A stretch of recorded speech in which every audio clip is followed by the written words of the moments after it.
একটি শ্রেণীর মানুষ তারা তাদের চেষ্টা চালিয়ে যাচ্ছে যে কিভাবে ইসলামকে, কোরআনকে মুছে ফেলা যায়। এই জন্য আমি আপনি যদি কোরআন থেকে, ইসলাম থেকে দূরে সরে থাকি, তাহলে যারা এই চেষ্টা চালাচ্ছে যে ইসলামকে মিটিয়ে দেব, ইসলামকে শেষ করে দেব, তারা তাদের এই কাজটি করার সুযোগ পেয়ে যাবে। সেজন্য আমি সকলের কাছে অনুরোধ করব, এই পাক মজলিসে এসে বসে যান। আমরা যখন আল্লাহ পাকের গজব আমাদের উপরে নাজিল হয়, তখন আমরা বিভিন্ন ভাবে অন্যের উপর দোষারোপ চাপাই, কিন্তু আমরা একটিবার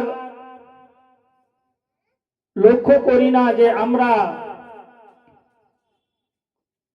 আল্লাহ পাকের হুকুম আহকাম কতটুকু পালন করছি।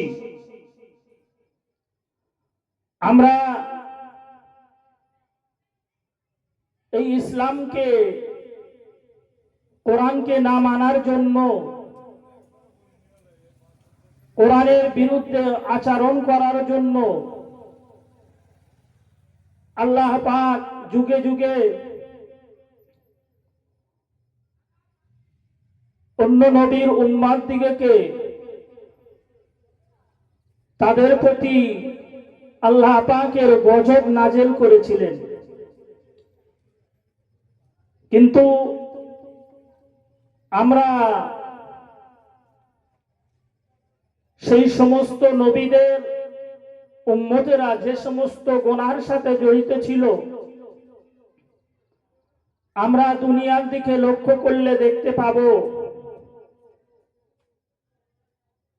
আমরা নবীর উম্মত বলে দাবিদার, কিন্তু আমাদের ভিতরে সেই সমস্ত গুনার কাজগুলো আমাদের দ্বারাই হচ্ছে।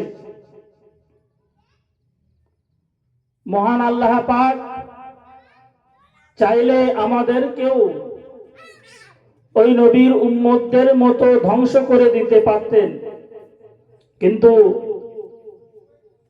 আমাদের ভিতরে পীর মাশাইখ বুজুর্গ এবং শিশুরা থাকার কারণে আল্লাহ পাক এমন কোন গজব আমাদের উপরে নাজিল করেন না যাতে আমরা অন্য অন্য নবীদের মতো, নবীর উম্মতদের মতো ধ্বংস হয়ে যায়। এবং বিশেষ করে আমরা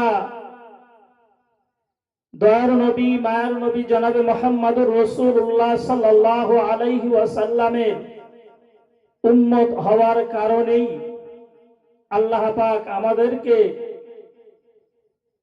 অন্যান্য নবীদের উম্মতদের প্রতি যেমন গজব নাজিল করে তাদেরকে ধ্বংস করে দিয়েছিল, আমাদেরকে সেইভাবে ধ্বংস করে না। কিন্তু আমরা একটিবার ভেবে দেখি না যে আমরা সকাল থেকে সন্ধ্যা পর্যন্ত আল্লাহ পাকের কত নিয়ামত আমরা ভোগ করছি, কিন্তু আমরা আল্লাহ পাকের কতটুকু শুকরিয়া আদায় করেছি। আল্লাহ পাক আমাদেরকে দুনিয়ার বুকে সৃষ্টি করেছেন, দুনিয়ার বুকে পাঠিয়েছেন শুধুমাত্র তার ইবাদত উপাসনা করার জন্য। আমাদের প্রতি 5 ওয়াক্তের নামাজ ফরজ করেছেন। আমরা একটিবার চিন্তা করে দেখি না যে আমাদের জীবন থেকে আবারও একটি দিন পার হয়ে গেছে, কিন্তু আমরা আল্লাহর ইবাদত করেছি কতটুকু। আমরা দিনের পর দিন অতিক্রম করছি। আমাদের কারো বয়স 30 বছর, 35 বছর, 40 বছর, 20 বছর, 22 বছর আমরা অতিক্রম করেছি, কিন্তু আমরা একটিবার ভেবে দেখি নাই যে এই দুনিয়ায় আমাদের যে জন্য পাঠানো হয়েছে আমরা সেই কাজ করছি কিনা। আল্লাহ পাকের যে ফরজ হুকুম আহকাম গুলো রয়েছে সেগুলো আমরা পালন করছি কিনা, বরঞ্চ আমরা শয়তানের গোলামি করছি। নিজের অর্থকে বাড়ানোর জন্য সুদ ঘুষের সাথে জড়িয়ে পড়েছি। আমরা অন্যের সম্পদকে নিজে আত্মসাৎ করছি নিজের সম্পদকে বাড়ানোর জন্য। আমরা ব্যবসা করি যারা, ব্যবসায় কিভাবে আমি উন্নত হব, মানুষকে ঠকায়ে কিভাবে আমার পয়সাকে বাড়াবো, সেই কাজেই ব্যস্ত রয়েছি। কিন্তু আমরা একটিবার ভাবি না যে এই সমস্ত গুনাহ করার কারণে অন্য অন্য নবীদের উম্মতদের উপরে আল্লাহ পাকের গজব নাজিল হয়েছিল।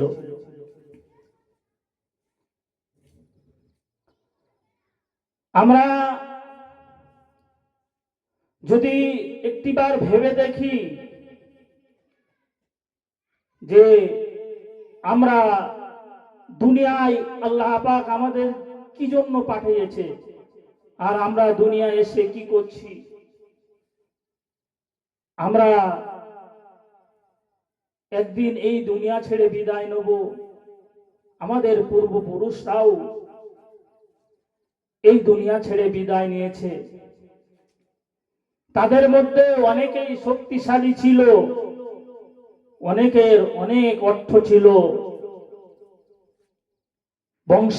বংশীয়ত সম্মান ছিল, অনেক মর্যাদা ছিল। কিন্তু আমি আপনি লক্ষ্য করলে দেখতে পাবো সেই সমস্ত সম্পদশালী রাজা বাদশারা তারাও এই দুনিয়া থেকে বিদায় নিয়েছে এবং তারা দুনিয়ার কোনো সম্পদ নিয়ে যেতে পারেনি।